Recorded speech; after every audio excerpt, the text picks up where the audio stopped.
Previously, we talked about one classification of numbers that was based upon a characteristic. The classification was based upon factors.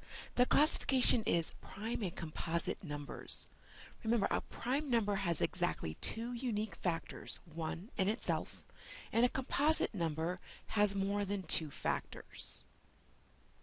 Every composite number can be expressed as a product of prime numbers in only one way. So for example, 24 can be written as 2 times 2 times 2 times 3, or 2 to the third power times 3.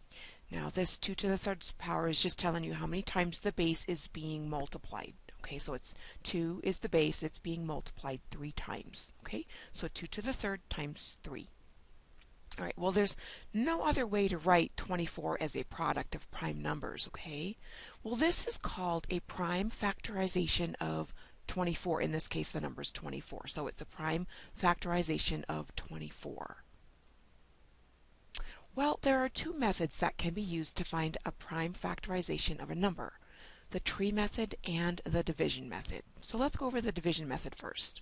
The division method uses continued short division, starting with the smallest prime factor or divisor of that number and continuing until a prime number in the quotient is obtained. Okay, so we're going to start with 100. We're going to divide it by 2, and then we get 50. So then we're going to take 50 and we're going to divide it by 2, and then we're going to get 25. Well, 25 is not divisible by 2, so we have to go to the next number that it's divisible by. It's not divisible by 3, it's not divisible by 4, but it is divisible by 5. So then we're going to divide it by 5, and then 25 divided by 5 is 5, and we have now a prime number in the quotient. Okay, so we know that we can stop.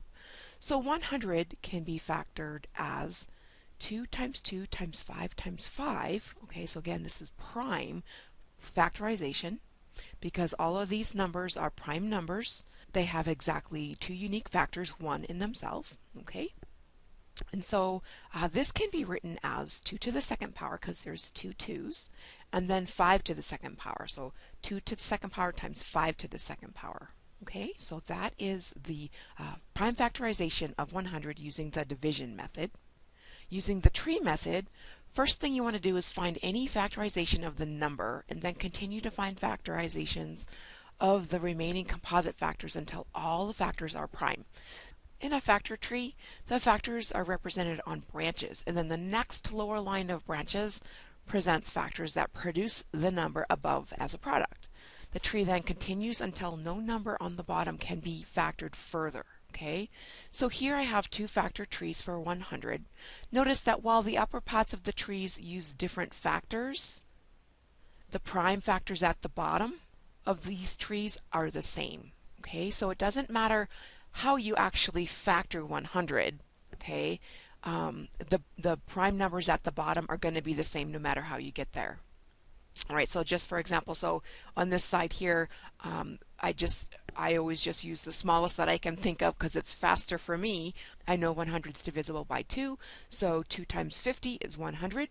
Well, 2 is prime, so I can't factor this number anymore, but I can factor 50 some more because it's composite. So I know that 50 is divisible by 5, so I'm going to take 50 and divide that by 5, and so that would be 5 times 10 gets me 50. Well, 5 is prime, so I'm done on that tree, on that branch. But 10 is composite, so I have to keep going. Well, I know 10 is divisible by 2, so 2 times 5 is 10. Well, now I'm as low as I can go. Both of these numbers are prime. I have no more composite numbers to keep going with. You can see that 2 times 5 times 2 times 5 is 100. Okay, so let's factor it a different way. So let's say I couldn't think of 2, and I just, for whatever reason, was thinking in money, right? And I was thinking of 100, and I knew that 4 times 25 was 100, okay? So now 4 is not prime. I have to keep going. So 2 times 2 is 4. Well, now these tree branches are prime, so I'm done on this leg over here. But 25 is not prime yet, so I have to keep going. So 5 times 5 is 25. So now I'm at my prime level here. I've factored 100 down at its primes. So we have 2 times 2 times 5 times 5. You can see that it's still 2 to the second power times 5 to the second power, okay? No matter which tree I look at, it doesn't matter how I got there, I will get to the same place. So let's ask the question, how can the prime factors be used to determine all of the factors of 100? All right, well, I've got that here. So first, it's important to remember that all the prime factors of 100 must be used. So otherwise, you'll end up with a different number than 100. All right. So using the commutative and associative properties, the prime factors of 100 can be combined in different ways to find all the other factors. So for example, multiplying two of the prime factors, 2 times 2 gives a product of 4, and then 5 times 5 gives a product of 25. So 4 is one factor and 25 is another factor. All right, well, what if I switched it up and just did 2 times 2 times 5 times 5, right? So 2 is it's a factor, and then 2 times 5 times 5 is 50, and that's another factor. So I have 2 times 50, so there's 2 more factors. What about if I just did 2 times 5 as one factor and then times that by 2 times 5, which is your other factor, right? So that's 10 times 10, and that's only going to count once as a factor because it's the same number. All right, well, what about if I just did 5 and then I grouped these together, 2 times 5 times 2, which is 20, so 5 times 20 is also 100, right? So there's 2 more factors. And then 1 is just going to be understood, okay? 1 times 5 times 5 times 2 times 2, right? That's 100. So 1 times 100. So there's 2 more factors. So you can use prime factorization to determine the other factors of 100 as well. So this shows that by continuing with this method, we have 9 factors of 100. Okay, so we can find 9 factors of 100, right? 1, 2, 3, 4, 5, 6, 7, 8, 9. Okay? So those are 1, 2, 4, 5, 10, 20, 25, 50, and 100. All right.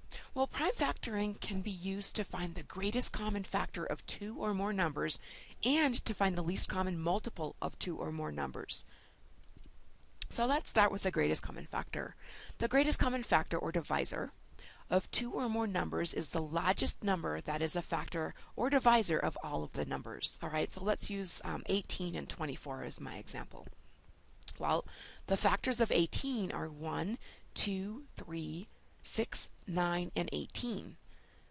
And the factors of 24 are 1, 2, 3, 4, 6, 8, 12, and 24. Well, the common factors of 18 and 24 are going to be 1, 2, 3, and 6. See how they're in common? Each of these has 1, 2, 3, and 6 in them. So looking at this, we can see that 6 is going to be our greatest common factor of 18 and 24.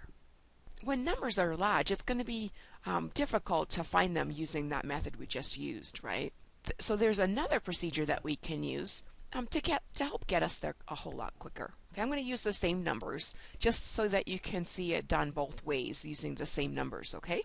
So again, I'm going to use the factors of 18 and 24, and I'm going to factor them into my factor trees. So here are the factor trees. So the first thing we want to do then after we factor them into our factor trees is look for the factors that are common to both, right? So if you look here, 2 and 3 are common to 18 and 24. Okay, so they each have a 2 times 3 in them, all right? Well, to find the greatest common factor, we want to take the smallest exponent of the common factors and then find the product, okay? So you can see here the smallest one is 3 to the 1 power, right? So 3. And then 2 to the first over here is going to be our smallest. Well, then all we have to do now is just multiply those together.